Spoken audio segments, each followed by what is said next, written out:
Clint Cooper here. I've been grappling for about almost 3.5 years. Started originally as like an MMA fan. Really liked the UFC, MMA, all that sort of stuff.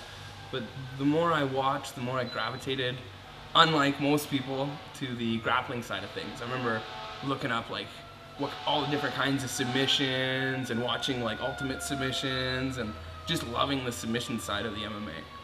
Naturally, that sort of brought me, I looked up, started getting into it a little bit more. Joe Rogan and Eddie Bravo being a huge part of that, of course, listening to the Joe Rogan podcast. They're huge proponents of grappling, jiu-jitsu, martial arts in general.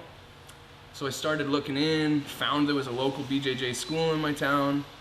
So I was like, okay, looked it up. I was smoking at the time. I was like, I wasn't overweight, but I was a little bit heavier than I am now, bad shape.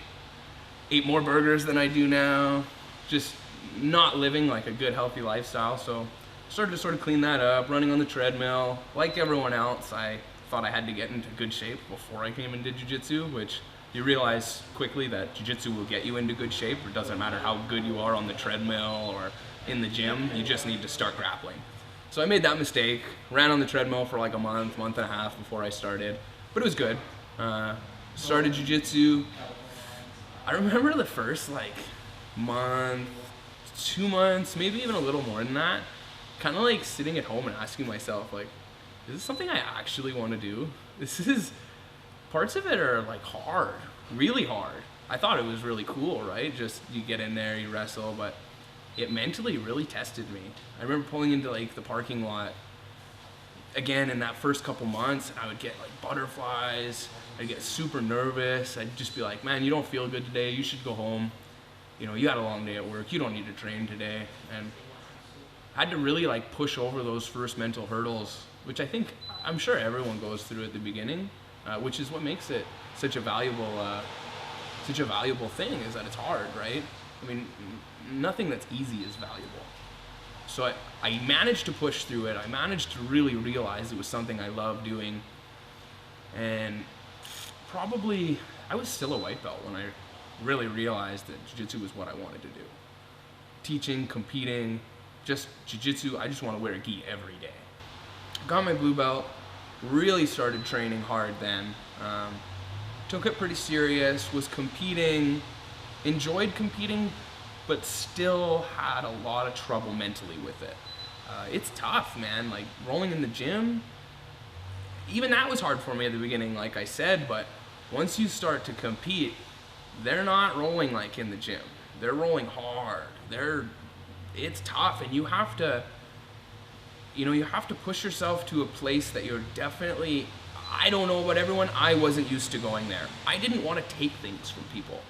And that's why, like, I always, when I started too and started competing more, I used to describe it as like taking someone's lunch money. Like, you have to be ready to take it from somebody. And I wasn't at the beginning. I was too nice. It was hard for me to, like, if that guy really wanted it and he was really trying his hardest, for me to try my hardest to take that from him was like a hard thing for me. It took me a little while to get used to, but the more I competed, the more I got comfortable with it, the more I was able to sort of adopt that mindset that if you want something in life, there's a really good chance you're gonna have to take it from someone else. I remember training really hard, coming over here for one of the West Coast tournaments, like the West Coast Martial Arts Championship, you know, the ones where they've got plastic swords and stuff on the mat beside you, and I just got smashed 3 matches in a row, trained my butt off, 3 matches in a row, just got destroyed. 3rd match, my arm got like half ripped off. It was really bad. It really made me like question if I wanted to do it. But again, like I said, anything worth doing is gonna be really hard. And anything worth doing, halfway through, you're gonna wonder if it is or not. Came back after that to my next mainland tournament, won double gold. Told myself if I could even medal at that one, I was gonna fly out to Alberta and do the Alberta provincials. This was the BC provincials I was doing. I got double gold. Really surprised myself, did well, beat some guys that I knew were really good at the blue belt level regionally. And so then geared up, flew myself to Alberta to do the Calgary one, and which was funny because I had to bring my girlfriend with me because I didn't know nobody, didn't have nobody, was afraid of getting injured or something like that. So I flew her out to help support me, and ended up winning double gold at that too. And that was like definitely a turning point. It was funny, that tournament too was 1 year exactly. Like from June 8th was the very first tournament I ever did, and then June 8th the next year was this Alberta Provincials. Telling myself if I could do well, I was going to take things a little bit more seriously. I did well. I even made it to the finals of the Absolute too. Lost to a big guy who destroyed me, but still was like, for me being a little guy, to make it to the Absolute really opened my eyes to the effectiveness of jiu-jitsu. Tournaments are the best. There's no substitute for tournaments. Everyone's gonna react differently to your techniques, so you even if you train with like the best guys and they're doing the smartest thing, when you go for your technique and they're doing the smartest counters, the smartest defense, if that's all you train with, you'll go to a tournament and a guy will do maybe not the most efficient or the best defense or counter to your technique, but it's something different than you're used to, and it'll catch you by surprise. You know, in the same regards, I always talk about like A technique and B technique. Everyone trains A technique. A technique is more efficient, it's stronger, it just works better. But, you know, there's B technique. It's not quite as efficient, not quite as strong, but still a good technique nonetheless. Everybody trains A technique, everybody gets good at A technique, everybody gets good at countering A technique. If a guy can get really strong, I'm not saying abandon A technique, I'm just saying also get really strong with B technique, you'll catch a lot of really good guys, even guys that are better than you at grappling, with B technique, just because it's something that nobody else uses or is really underutilized. For me, this was sort of the omoplata. A lot of guys use the omoplata, you learn the omoplata early on, I always did, but I don't think it was done justice. Like, I don't think people utilize it as much as it can be, and I don't think, like, when I was coming up as a white belt, early blue belt, I just don't think its importance was stressed enough to me. I sort of had to like learn it on my own. And for me, I think having my build, my short legs, triangles, I triangle people, but it's more difficult than for me. That year I took myself to No-Gi Worlds, which was definitely another eye-opening experience. You know, it's the funny progression. Like, I did my first tournament was an eye-opener, and then I got comfortable doing island ones. Did my first mainland one, it's an eye-opener, and then I got comfortable doing those. International, same thing. First one's a big eye-opener. You know, you're in the Walter Pyramid, which everybody who does jiu-jitsu knows how much history there is in that place. And you're competing with all the great stars. You know, you got Cyborg and Andre Galvao and all these guys sitting in the bullpen with you and that. So that was my first major, huge eye-opener. I did all right. I won my first, lost my second, but then just kept plugging away. Did pans that year, made it pretty deep to the quarterfinals, and have just since, you know, doing as many majors and as many local ones as I can. I always try to compete as much as possible. But I really do feel that like my build fits the omoplata better than the triangle.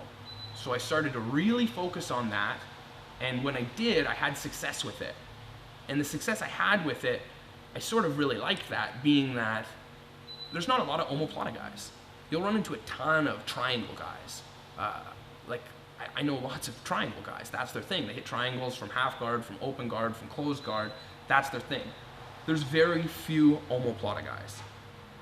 So that I kind of seen that I was becoming one and took it and ran with it.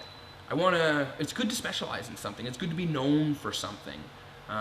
So that's why I've sort of really focused on the omoplata, not only because I feel it's underutilized and benefits my style of jiu-jitsu and my body type, but it's just, it became sort of my thing. And that's good. It's good to have a thing. Early on, I had the first person that like ever reached out to me and gave me any help was CJ Martial Arts. They were sort of like an affiliate of my first gym. They knew what I was doing, what my focus was, and my difficulty in paying for everything. And they reached out, helped me out. Like, they helped me get to that first No-Gi Worlds. They helped me out a lot at the beginning, so that's always like means a lot to me, them being the first people to sort of recognize I needed something and offer to do it. BC Kimonos was the first real like bigger gear sponsor that helped me out. They hooked me up a ton. The owner is a great guy, helps me out with gear. He even drives me out to like Alberta to compete there. Really like does whatever he can to help me. BJJ Depot also stepped up. That's that one. Also stepped up. They hooked me up with a ton of gear. They helped me out too. It's really great. You know, with that you get exposure. You know, they'll post stuff about you. They'll help you get that exposure.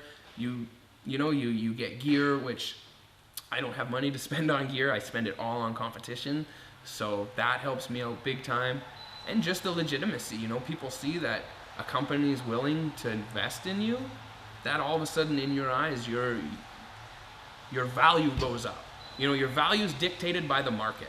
If nobody wants to pay for something, it's worthless.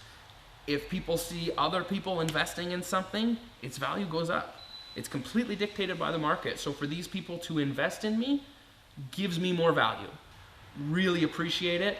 My gym has also helped me out huge. Genesis Martial Arts in Abbotsford, BC. I've been there for about a year. I met Jason Gagnon at a tournament. He came up, made some smart-ass remarks, started making fun of me a little bit. We kind of built a relationship off that. I started going out and training with them. My hard work is paying off. It's gonna come together. I just gotta be patient, keep working hard, and be nice to people. Like, as long as you're good to people and you work hard, it should all work out.